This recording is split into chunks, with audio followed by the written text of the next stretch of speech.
అందరికీ నమస్కారం అండి. Welcome back to our channel Hanvi vlogs. అందరూ ఎలా ఉన్నారండి? నేనైతే చాలా బాగున్నాను ఫ్రెండ్స్.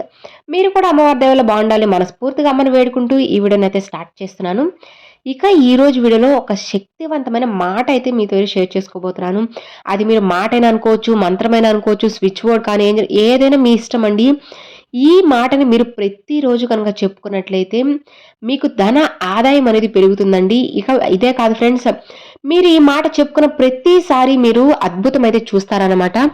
అది ఏంటి అద్భుతం అనేది మీరే అసలు ఊహించలేరు. ఏదైనా ఒకటి అనుకొని, అంటే ఒక సమస్య కానీ, ఒక కోరిక కానీ ఏదైనా ఒకటి అనుకొని మీరు ఈ మాటని చెప్పుకోండి ఫ్రెండ్స్. ఖచ్చితంగా మీరు ఆ సమస్య కానీ, కోరిక ఏదైతే ఉందో అది తీరుతుంది అనే సంకేతాలు, సూచనలు అయితే మీకైతే తెలుస్తాయండి. ఒకవేళ మీరు సమస్యలు తీరాలని చెప్పుకున్నా, లేదంటే డబ్బులు రావాలని చెప్పుకున్నా, మీ అప్పు తీర్చాలని చెప్పుకున్నా కానీ మీకు ఏదో ఒక మార్గంలో మీకు మీ సమస్య తీరిపోబోతుంది అన్న సందేశము, సంకేతం కూడా మీకైతే అమ్మవారైతే తెలియచేస్తారు.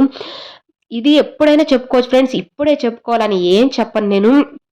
మీ రోజులో మీరు ఎప్పుడైనా కూడా చెప్పుకోవచ్చు.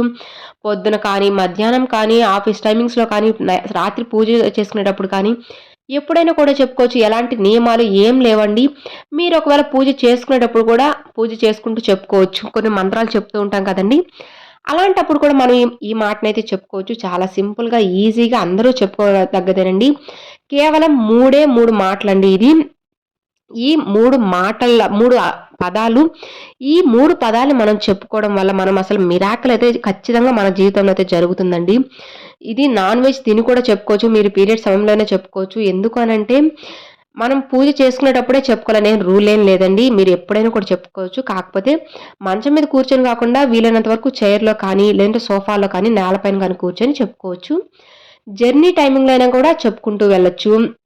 మీకు టైం ఉంటే ఒక 5 నిమిషాలు టైం కేటాయించుకొని చెప్పుకోండి. లేదు అంటే 21 సార్లు అయినా చెప్పుకోండి. లేదు అంత టైం లేదు మాకు అని అనుకున్న వాళ్ళు 3 సార్లండి. కనీసం 3 సార్లు చెప్పుకోవడానికి ట్రై చేయండి ఫ్రెండ్స్. ఖచ్చితంగా మీకు మంచి ఫలితం అయితే దొరుకుతుంది. ఇది ఒక్కసారి మీరు అమ్మవారిని మనసులో తలుచుకొని, వారాయి అమ్మవారిని కానీ, మీ ఇష్ట కులదైవం వెంకటేశ్వర స్వామి కానీ, సాయిబాబాని కానీ, శివయ్యని కానీ, ఇలా మీ ఇష్ట కులదైవం ఎవరినైనా కానీ తలుచుకొని మీ సమస్య ఏదో, కోరిక ఏదో ఒక్కసారి చెప్పుకొని ఈ మంత్రాన్ని అయితే చెప్పుకోండి ఫ్రెండ్స్. ముఖ్యంగా ధనాన్ని ఆకర్షించే మాట అండి ఇది. చాలా అద్భుతం అన్నమాట. ఈ మాటని చెప్పుకోవడం వల్ల మీకు కోరుకున్న, అంటే మీకు రావాల్సిన డబ్బే కాకుండా మీకు ఎక్స్‌ట్రా అమౌంట్ కూడా మీకైతే వచ్చి చేరుతుందండి. మరి మనం చెప్పుకోవాల్సిన ఆ మాట ఏంటి అనంటే నేను స్క్రీన్ మీద కూడా ఇస్తున్నాను ఫ్రెండ్స్. ఒకసారి చెక్ చేసుకోండి. ఆ మాట ఏంటంటే ధన్ దాయ్ ధమ్. ధన్ దాయ్ ధమ్. ధన్ దాయ్ ధమ్. చూసారు కదండీ! ఇదేను చాలా సింపుల్‌గా, ఈజీగా ఈ మాటని 3 సార్లు చెప్పుకుంటే చాలండి. మీరు ఎంతో కష్టపడనవసరం అవసరం లేదు. ఎంతో టైం కూడా తీసుకోనవసరం లేదు. లేదు మేము రాసుకుంటూ చెప్పుకుంటామంటే ఇంకా చాలా మంచిది. అది కూడా మీ ఇష్టం. మీ వీలుని బట్టండి. మీ ఇష్టంగా చేసుకోవచ్చు.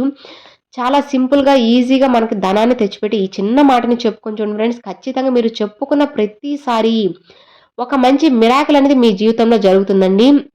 ఆ మిరాకిల్ మీరే గుర్తిస్తారన్నమాట. నాకు తప్పకుండా మీరే మళ్ళీ కామెంట్ అయితే చేస్తారు. మర్చిపోవద్దు ఫ్రెండ్స్. ఇక మరి చూసారు కదండీ! అది ఈ వీడియో. ఈ వీడియో మీ అందరికి నచ్చింది, యూజ్ అవుతుంది అని అనుకుంటున్నాను. నచ్చితే లైక్ చేయండి. మీ ఫ్రెండ్స్ అండ్ ఫ్యామిలీస్‌కి షేర్ చేయండి. ఫస్ట్‌గా మన ఛానల్ చూసేవాళ్ళు సబ్స్క్రైబ్ చేసి సపోర్ట్ చేయండి ఫ్రెండ్స్. మరి ఈ వీడియో నాకు ఎలా అనిపించింది అనేది నాతో తప్పకుండా కామెంట్‌లో అయితే షేర్ చేసుకోండి. అస్సలు మర్చిపోవద్దండి, నాకు కామెంట్ చేయండి. మరొక మంచి వీడియోతో మీ ముందుకైతే వస్తానండి. అంతవరకు సెలవు ఫ్రెండ్స్. Thanks for watching. జై వారాహి.